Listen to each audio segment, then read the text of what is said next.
नमस्कार दोस्तों, श्री कृष्णा जी के द्वारा बताए गए कुछ सत्य कथन के बारे में। हर इंसान को मृत्यु से पहले यमराज कुछ संकेत देते हैं। ऐसे में व्यक्ति अपनी आखिरी इच्छा अपने परिजनों को बता सकते हैं या अच्छे कर्मों को करके अपने बुरे कर्मों को सुधार सकते हैं।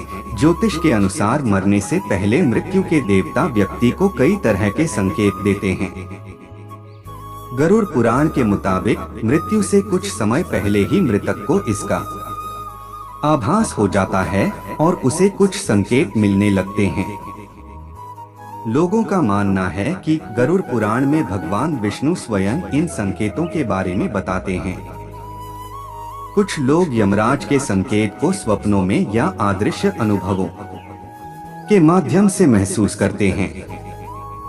यह स्वप्नों और आध्यात्मिक अनुभवों के माध्यम से आगामी घटनाओं की भविष्यवाणी करने का एक तरीका हो सकता है। पहले यमराज क्या क्या संकेत देते हैं? यदि किसी की छवि पानी में, तेल में, दर्पण में नहीं बनती है या उसका प्रतिबिंब विकृत दिखाई देता है, तो यह माना जाता है कि व्यक्ति के शरीर छोड़ने का समय निकट आ गया है। जब मृत्यु नजदीक आ जाती है तो व्यक्ति की आंखों की रोशनी चली जाती है और उसे अपने आसपास बैठे लोग भी नजर नहीं आते। जिनके कर्म अच्छे होते हैं उनके सामने एक दिव्य प्रकाश दिखाई देता है और व्यक्ति मृत्यु के समय भी नहीं डरता। गरुड़ पुराण में बताया गया है कि जब मृत्यु का समय करीब आता है तो यम के दो दूत मरने वाले व्यक्ति के सामने आकर खड़े हो जाते हैं। जिनके कर्म अच्छे नहीं होते वे यम के भयंकर दूतों को सामने खड़े देखकर भयभीत होते रहते हैं। शरीर छोड़ने के अंतिम समय में व्यक्ति की आवाज भी खत्म हो जाती है और वह बोलने की कोशिश करता है लेकिन बोल नहीं पाता है।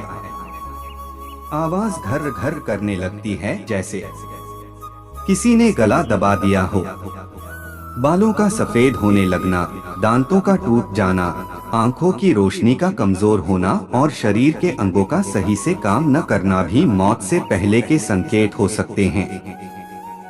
गरुड़ पुराण के अनुसार मृत्यु के कुछ दिन पहले सपने में पूर्वज नजर आने लगते हैं। यदि सपने में पूर्वज रोते हुए या उदास नजर आए तो समझ लीजिए कि उसकी मृत्यु करीब है। मनुष्य का जन्म 9 महीने तक माता के गर्भ में रहने के बाद होता है। ठीक इसी तरह मृत्यु आने से 9 महीने पहले ही कुछ ऐसी घटनाएं होने लगती हैं जो इस बात का संकेत देती हैं। यह संकेत इतने सूक्ष्म होते हैं कि हम अपनी रोजमर्रा की जिंदगी में उन पर ध्यान ही नहीं देते और जब मृत्यु एकदम करीब आ जाती है तो पता लगता है कि अब देर हो चुकी है, कई काम अधूरे रह गए हैं। ऐसी स्थिति में अंतिम क्षण में मन भटकने लगता है और मृत्यु के समय कष्ट की अनुभूति होती है। पुराणों के अनुसार अगर मृत्यु के समय मन शांत और इच्छाओं से मुक्त हो तो बिना कष्ट से प्राण शरीर त्याग देता है और ऐसे व्यक्ति की आत्मा को परलोक में सुख की अनुभूति होती है। मनुष्य के शरीर में 7 चक्र होते हैं। सहस्रार शीर्ष चक्र, आज्ञा, ललाट चक्र, विशुद्ध कंठ चक्र, अनाहत हृदय चक्र, मणिपुर सौर स्नायुजाल चक्र, स्वाधिष्ठान त्रिक चक्र, मूलाधार आधार चक्र। जब मनुष्य प्राण त्याग करता है जो इन्हीं चक्रों में से किसी चक्र से आत्मा शरीर से बाहर निकलती है। योगी, मुनि और पुराणों की माने तो मृत्यु का समय करीब आने पर सबसे पहले नाभि चक्र में गतिविधियां शुरू हो जाती हैं। नाभि चक्र यानी कि मणिपुर ध्यान चक्र टूटने लगता है। नाभि शरीर का केंद्र स्थान होता है जहां से जन्म काल में शरीर की रचना शुरू होती है। इसी स्थान से प्राण शरीर से अलग होना शुरू करता है, इसलिए मौत के करीब आने की पहली आहट को नाभि चक्र के पास महसूस किया जा सकता है। एक दिन में नहीं टूटता है, इसके टूटने की क्रिया लंबे समय तक चलती है और जैसे जैसे चक्र टूटता जाता है मृत्यु के करीब आने के दूसरे कई लक्षण प्रकट होने लगते हैं। गरुड़ पुराण, सूर्य अरुण संवाद, समुद्र शास्त्र एवं कापालिक संहिता इसके प्रमुख स्रोत माने जाते हैं।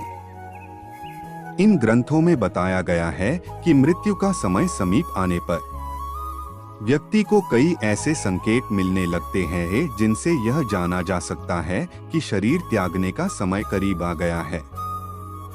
इन ग्रंथों में जो सबसे प्रमुख लक्षण बताया गया है उसके अनुसार मृत्यु के समीप आने पर व्यक्ति जन्म के साथ हर व्यक्ति अपनी हथेली में कई रेखाएं लेकर आता है।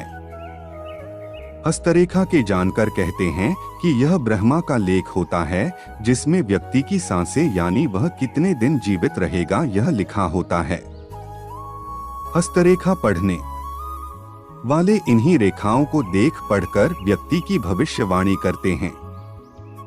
अगर आप भी अपनी हथेली में मौजूद रेखाओं को गौर से देखेंगे तो पाएंगे कि यह रेखाएं समय समय पर बदलती रहती हैं। जब आप गंभीर रूप से बीमार होते हैं तो रेखाएं धुंधली होने लगती हैं।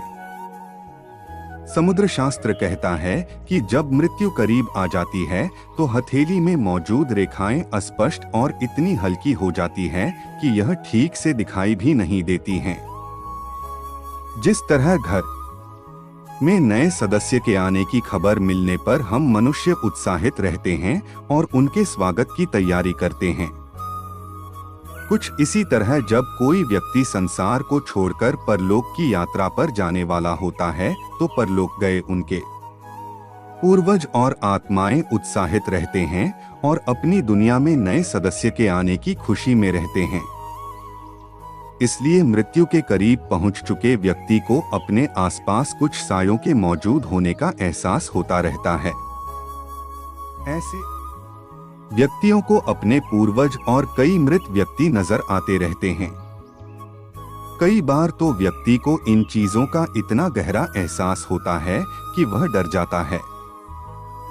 सपने में मृत व्यक्ति और पूर्वजों का दिखाई देना भी मृत्यु के करीब आने का संकेत होता है। सूर्य अरुण संवाद एवं स्वप्न शास्त्र में बताया गया है कि जब किसी व्यक्ति की मृत्यु करीब आ जाती है तो उसे अशुभ स्वप्न आने लगते हैं।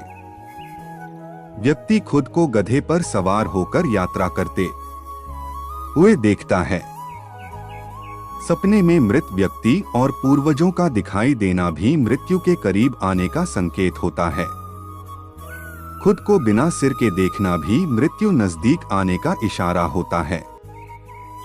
मृत्यु करीब आ चुकी होती है तो व्यक्ति को अपने करीब बैठा इंसान भी नजर नहीं आता है। कहते हैं कि परछाई हमेशा साथ चलती है, इसलिए अपने कई बार अपने आसपास अपनी परछाई को देखा होगा। लेकिन समुद्र शास्त्र और सूर्य अरुण संवाद के अनुसार जब व्यक्ति की आत्मा उसे छोड़कर जाने की तैयारी करने लगती है तो परछाई भी साथ छोड़ देती है। ऐसा नहीं है कि उस समय व्यक्ति की परछाई नहीं बनती है। परछाई तो उस समय भी बनती है, लेकिन व्यक्ति की दृष्टि अपनी परछाई को देख नहीं पाती है क्योंकि आंखें परछाई देखने की ताकत खो देती है। गरुड़ पुराण कहता है कि जब बिल्कुल मृत्यु करीब आ चुकी होती है तो व्यक्ति को अपने करीब बैठा इंसान भी नजर नहीं आता है। ऐसे समय में व्यक्ति के यम के दूत नजर आने लगते हैं और व्यक्ति उन्हें देखकर डरता है। कोई न तो सांसों को बढ़ा सकता है और न कम कर सकता है। जब तक सांसें चलती है तब तक जीवन है, जैसे ही सांस रुक जाती है व्यक्ति मृत घोषित कर दिया जाता है। इस तरह जीवन का आधार सांसें हैं, इसलिए जब मनुष्य पैदा होता है तब से मृत्यु तक उसकी सांसें लगातार चलती रहती हैं। कोई न तो सांसों को बढ़ा सकता है और न कम कर सकता है। कोशिश करने पर कुछ देर के लिए चाहें तो सांसें रोक सकते हैं, लेकिन सांसों पर जीव का कोई अधिकार नहीं है।